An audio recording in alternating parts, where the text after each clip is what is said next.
এত দামি রং করা হচ্ছে, এত দামি মার্বেল বসানো হচ্ছে, এত দামি দামি ফার্নিচার দিয়ে এত লক্ষ লক্ষ কোটি কোটি টাকা খরচা করে বাড়ি তৈরি করা হচ্ছে, এটা তুমি বলছো সুন্দর না? আমি বলছি না, শাস্ত্র বলছেন কোন বাড়িটা সুন্দর? পরমার্থিক জগতে সেই বাড়ি সুন্দর যেখানে ভগবানের প্রতি ভক্তের অহৈতুকী প্রেম এবং ভক্তি থাকে। বিদায় হইল যে ভক্তের মধ্যে শ্রীবাস এমন একজন ভক্ত যে বিনা স্বার্থে আমার গৌরহরিকে ভালোবেসেছিলেন। স্বার্থ শূন্য ভালোবাসায় বাস করে কৃষ্ণ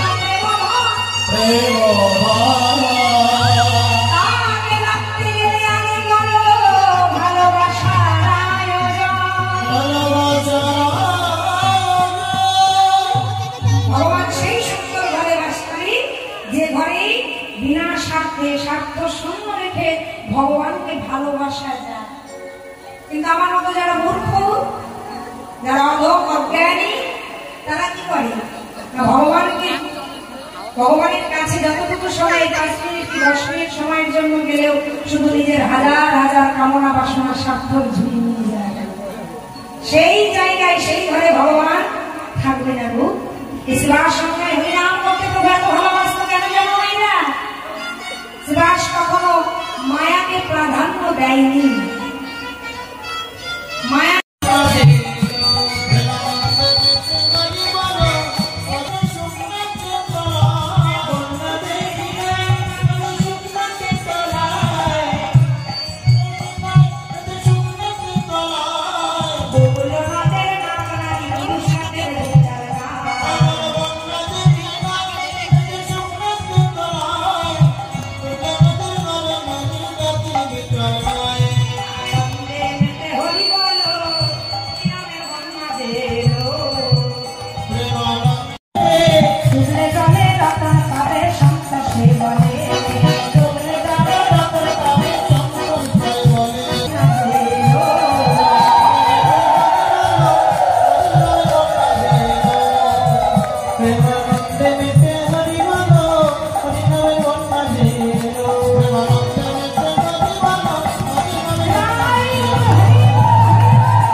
জন্মসূত্রে পাওয়া হয়ে যায়।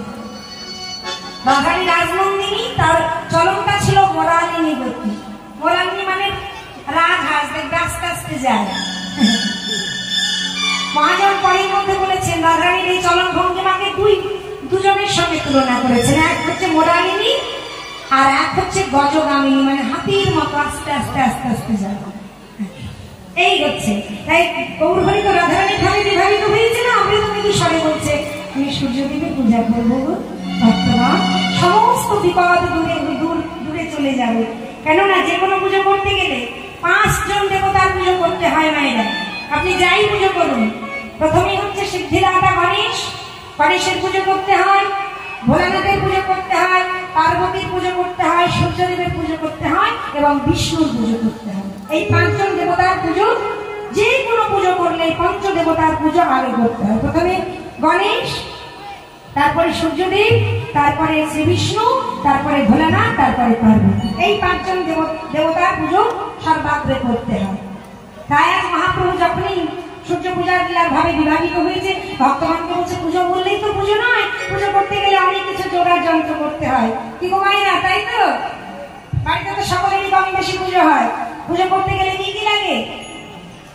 ধূপ, দীপ, গন্ধ, পুষ্প, নৈবেদ্য, মিষ্টি, মিষ্টান্ন সকল কিছুর প্রয়োজন হয়। তাই মহাপ্রভু ভক্তগণকে বলছে তোমরা এক কাজ করো, ধূপ, দীপ, গন্ধ, পুষ্প, মিষ্টান্ন যে হয়, ধূপ, দীপ, গন্ধ,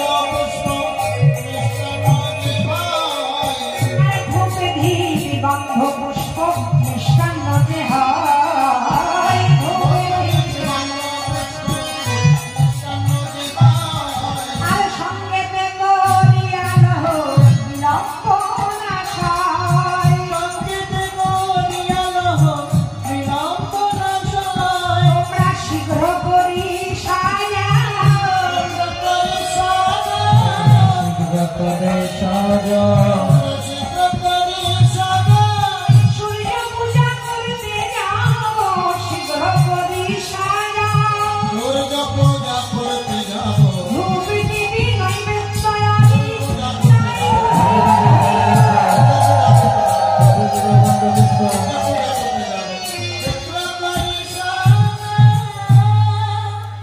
প্রদীপ গন্ধপুষ্প সকল কিছু গাড়ি সাজিয়ে নিয়ে রাধারানীর ভাবে বিভাবিত হয়ে প্রাণ গৌর হরি আর সেবা সঙ্গম থেকে বেরিয়ে পড়লেন।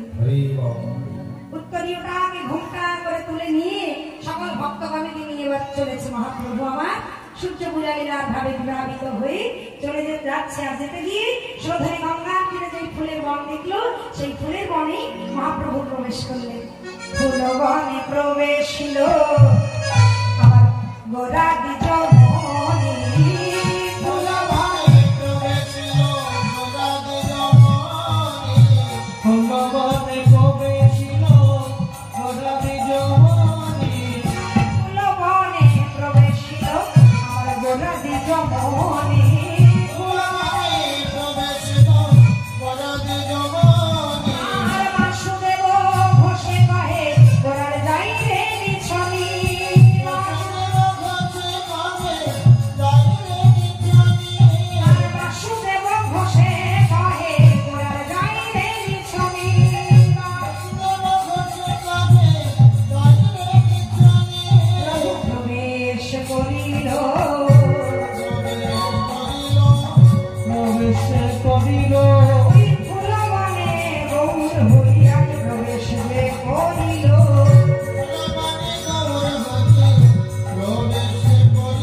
দুটি বাহু তুলে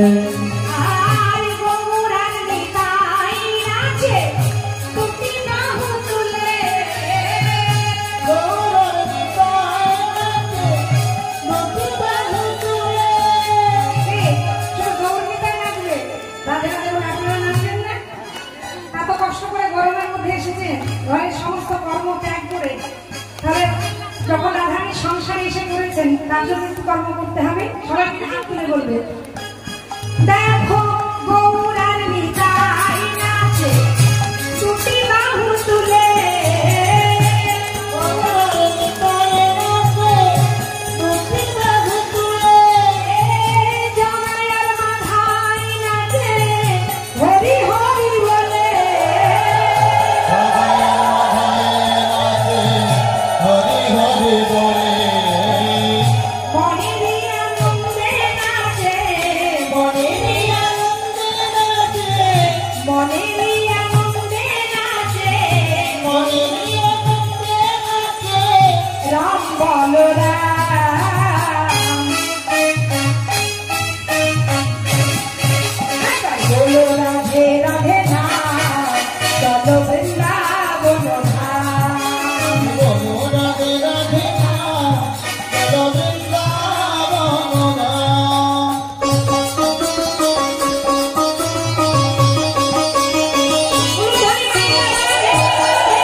যেমন নাচে তালে তালে বৃন্দাবনের পাখির আশা বৃন্দাবনের পাখির আশা বৃন্দাবনের পাখির আশা তাই রাধা গুণগান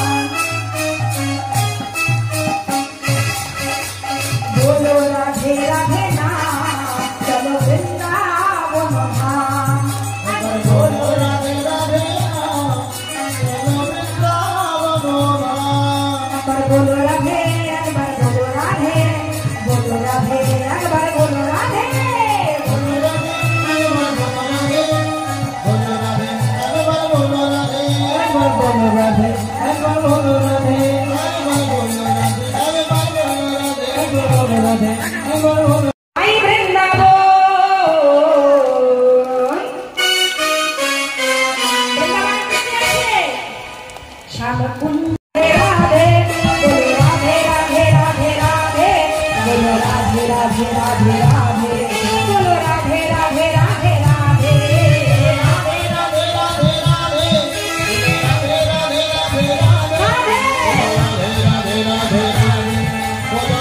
রাধে রাধে রাধে কাননে গমন করো এখন নগর সে ঘর যখন তুলসী একবার যা গিয়ে দেখে আয় আমার বধূ কেমন আছে মনে হয় জানিস আমার বধূ মনে হয় সুখে নাই যদি সুখেই থাকতো তাহলে আমার মনে কেমন খারাপ করবে এদাই গৌর হরি বল হরি বল